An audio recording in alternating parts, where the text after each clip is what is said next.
Hi everyone, today we're finishing up our 7-part series on rendering floor plans, and we're going to be looking at shadows, highlights, finishing touches, and rendering the wall. So this video is less about showing you visuals, but really more about kind of talking you through some things you want to look at before you say that your drawing is done. So the first thing we're going to talk about are the shadows. Now that your floor plan should be just about fully rendered, you want to make sure that you take a look and adjust the shadows if needed.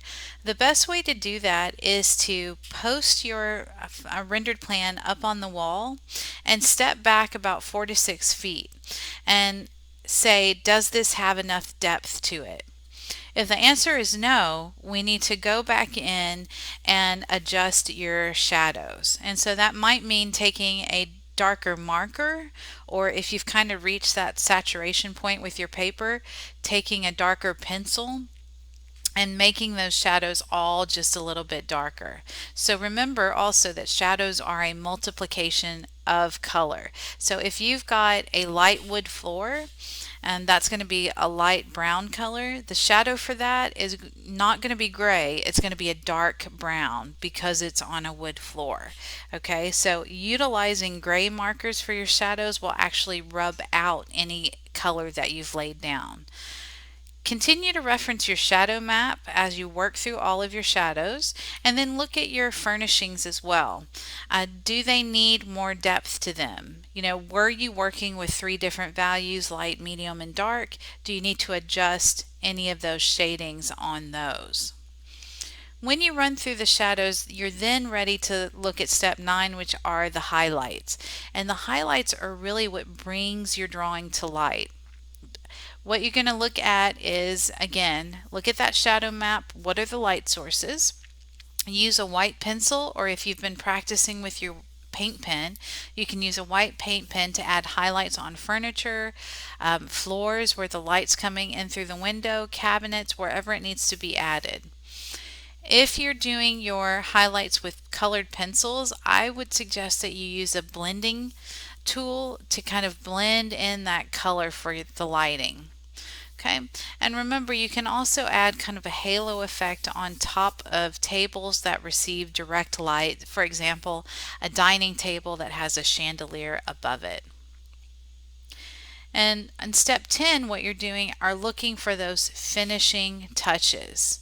So it's a good idea after you get the plan rendered is to take a break from it from a couple of hours or even the next day and come back and look at it with fresh eyes and see where you need to clean things up, if you have to tone some color down with colored pencils, or maybe you want to clean up the edges of things.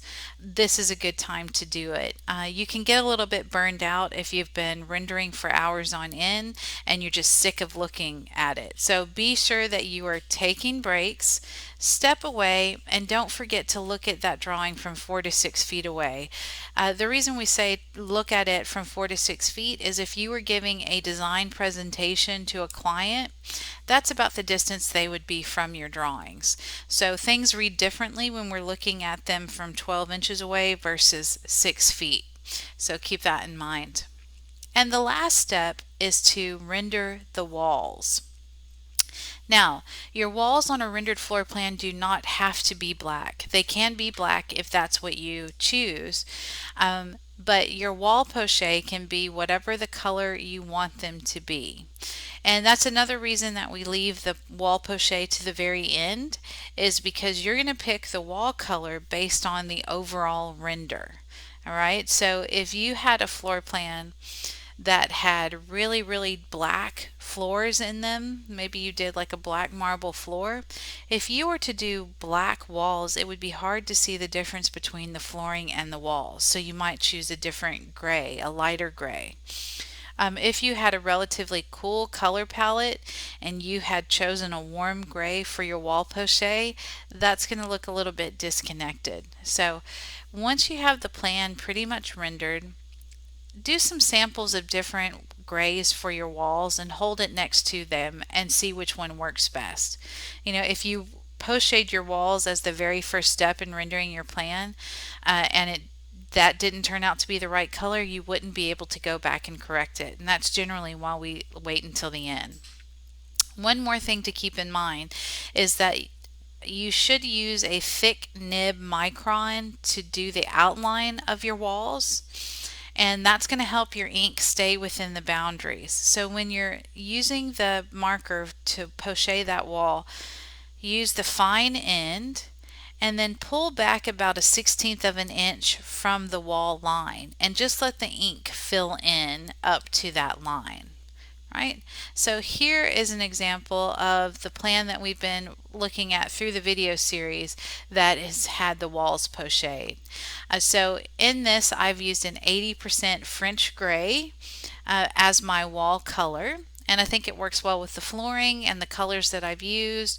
I've also gone back and added finishing touches such as the white highlights on the wood floor. So I've done a white line next to those vertical joints, so because when light moves across the wood floor it picks up those vertical joints.